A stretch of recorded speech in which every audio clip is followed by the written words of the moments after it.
வணக்கம் friends. Saudi அரேபியாவில் முக்கியமான 2 அப்டேட் வந்திருக்கு இன்றைக்கி. அந்த 2 அப்டேட் தான் என்னென்னு பார்க்க போகிறோம். First, family visit visa apply பண்ணுறீங்க, இல்லை உம்ரா விசா அப்ளை பண்ணுறீங்க அப்படின்னா உங்களுக்கான அப்டேட் தான். இதில் நிறையா அன்அஃபிஷியல் அனௌன்ஸ்மெண்ட்லாம் வந்திருக்கு. அது என்ன அனௌன்ஸ்மெண்ட் அப்படின்னு பார்ப்போம். அது 2வது அப்டேட் என்ன பார்த்தீங்க அப்படின்னா, சவுதி அரேபியாவில் நம்ம சவுதி சேஷன் அப்படின்னு சொல்லுவோம். அதாவது லோக்கலில் உள்ள சவுதி ஆளுங்களை மட்டும் வேலைக்கு வைக்கிறாங்க. அது வந்து அக்கௌண்ட் ஃபீல்டில் மாற்றிருக்காங்க. 40% சவுதி ஆளுங்க தான் வைக்கணும் அப்படின்னு. ஸோ யாருக்கெல்லாம் அப்படிமாரி ஒரு 14 போஸ்ட் இருக்குது. அந்த 14 போஸ்ட்டு என்னென்ன அப்படிங்கிறதையும் இந்த 2 அப்டேட் தான் பார்க்க போகிறோம். சரி, இந்த வாங்க வீடியோக்குள்ளே போகலாம். ஃபஸ்ட்டு, ஃபேமிலி விசா அப்ளை பண்ணுறவங்களுக்கு ஒரு முக்கியமான அப்டேட் என்ன அப்படின்னா, நீங்கள் ஃபஸ்ட்டு ஃபேமிலி விசா அப்ளை பண்ண பிறகு முன்னாடி உங்களோட இந்த அப்ளை பண்ண ஃபார்மோட வேலிட்டி 3 மாதம் வேலிட்டி இருக்கும். ஆனால் இப்போ 1 மாதம் தான் கொடுக்குறாங்க. ஒருவேளை இன்றைக்கி அப்ளை பண்ணி உங்களுக்கு அந்த விசா இந்த ஃபார்ம் கிடச்சிருச்சு அப்படின்னா அதோட வேலிட்டி 1 மாதம் தான். உடனே இந்தியாவில் உள்ள உங்கள் ஃபேமிலியோ இல்லை யாரை கூப்பிட்டுக்கிறீங்களோ அவங்கள உடனே இந்தியாவில் உள்ள எம்பசி அப்பாயின்மெண்ட் எடுத்து நீங்கள் ஸ்டாம்பிங் பண்ணிடுங்க. ஏன்னா ஸ்டாம்பிங் டைமு 1 மாதம் தான் அப்படிமாரி சொல்லியிருக்காங்க. இன்னொன்று, இது அன்அஃபிஷியல் தான். நம்ம நிறையா பேர் ஃபில் பண்ணுறப்ப நமக்கு தெரியுது. இந்த அப்ளிகேஷன் வேலிட்டி அப்படின்னா அவங்களே அந்த டேட்டும் கொடுத்துருக்காங்க.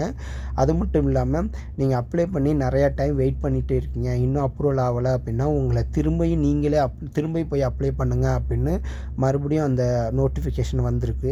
ஸோ விசிட்டிங் விசானா இல்லை உம்ரா விசா அப்படின்னா 2 அப்டேட் வந்திருக்கு. ஒன்று, அதை ஸ்டாம்பிங் பண்ண 1 மாதம் தான் டைம் கொடுக்குறாங்க. இப்போல்லாம் 3 மாதம் இல்லை, 1 மாதம்.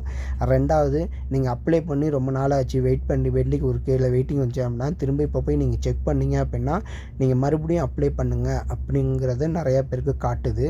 ஸோ ஒருவேளை விசிட்டிங் விசா அப்ளை பண்ணியிருக்கீங்க இல்லை ஃபேமிலி விசிட்டிங் விசா அப்ளை பண்ணியிருக்கேன் அப்படின்னா ஃபஸ்ட்டு உங்களோட விசா ஸ்டேட்டஸ் என்ன அப்படின்னு செக் பண்ணி பாருங்கள். ஒருவேளை நீங்கள் விசா செக் பண்ண போய்ட்டுக்கு கண்டிப்பாக அப்ளிகேஷன் வேலிட்டி டேட்டு பாருங்கள். ஸ்டாம்பிங் 1 மாதம் தான் கொடுத்துருப்பாங்க. உடனே இந்தியாவில் எம்பசியில் போய் சொல்லி உங்கள் ஃபேமிலியை அடிக்க சொல்லிடுங்க. ஓகேங்களா? இது வந்து ஃபஸ்ட் அப்டேட்டு. 2வது அப்டேட், நம்ம ஏற்கனவே சொன்ன மாரி சவுதியில் எல்லா ஃபீல்ட்லேயும் சவுதி ஆளுங்களாம் கொண்டு வரணும். சவுதி ஸ்டேஷனும்பாங்க.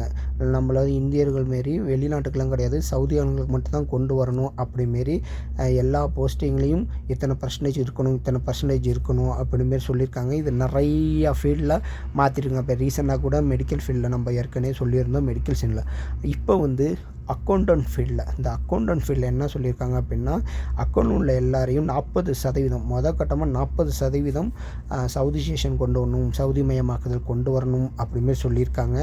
என்னென்ன போஸ்டிங்கிறதும் அவங்க கொடுத்துருக்காங்க. என்ன கொடுத்துருக்காங்கன்னா, ஃபினான்ஷியல் மேனேஜ்மெண்ட்டாக இருக்கவங்க, account manager, financial and account affair manager, இன்னொன்று budget manager, collection manager, cashier manager, certificate manager, financial controller, இதேமாரி இந்த லிஸ்ட்டில் உள்ளதில் நீங்கள் வரீங்க அப்படின்னா உங்கள் ஃபீல்டில் சவுதி ஸ்டேஷன் 40% கொண்டு வர போகிறாங்க அப்படிமாரி தெரிஞ்சுங்க.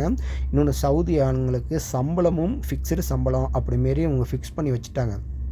சவுதி ஆளுங்க இந்த போஸ்டிங்கு ஒரு டிகிரி முடிச்சிருக்காங்க, பேச்சுலர் டிகிரி முடிச்சிருக்காங்க அப்படின்னா அவங்களுக்கு 6000 ரியால் மினிமம் சம்பளம் கொடுக்கணும் அப்படிமாரியும், இல்லை டிப்ளமோ முடிச்சிருக்காங்க, ஐடிஐ மாரி ஒரு போஸ்ட் முடிச்சிருக்காங்க சவுதி ஆளுங்க அப்படின்னா அவங்களுக்கு 4500 ரியால் ஃபிக்ஸ்டு சேலரியாக கொடுக்கணும். அதாவது பேசிக் சேலரியாக கொடுக்கணுங்கிறதையும் அவங்க இப்போ தெளிவுபடுத்தியிருக்காங்க. ஒருவேளை இந்த அக்கௌண்ட் ஃபீல்டில் யாராவது நீங்கள் ஒர்க் பண்ணீங்க அப்படின்னா உங்களுக்கு உங்கள் ஃபீல்டில் 40% கட்டமாக மாற்றுறாங்க அப்படின்னு தெரிஞ்சுங்க. அடுத்த கட்டம் எத்தனை பர்சன்டேஜ் மாற்றுறாங்க அப்படிங்கிறது நமக்கு தெரியல. ஸோ இது ஒரு சின்ன அப்டேட். இந்த 2 அப்டேட் தான் உங்களோட ஷேர் பண்ணணும் அப்படின்னு நினச்சோம். இந்த 2 அப்டேட்டும் உங்களுக்கு பிடிச்சிருந்துச்சி அப்படின்னா நம்ம சேனலுக்கு லைக் பண்ணிடுங்க, ஷேர் பண்ணிடுங்க. அது மட்டும் இல்லாமல் சவுதி சம்மந்தமாக ஏதாவது டவுட் இருக்குது, இல்லை ஏதாவது என்கிட்ட கேட்கணும் அப்படின்னா நம்மளோட Instagram ID, Facebook ID, Telegram group ID எல்லாமே டிஸ்கிரிப்ஷன் கீழே இருக்கும். வாங்க பேசலாம். Thank you friend, thank you for supporting.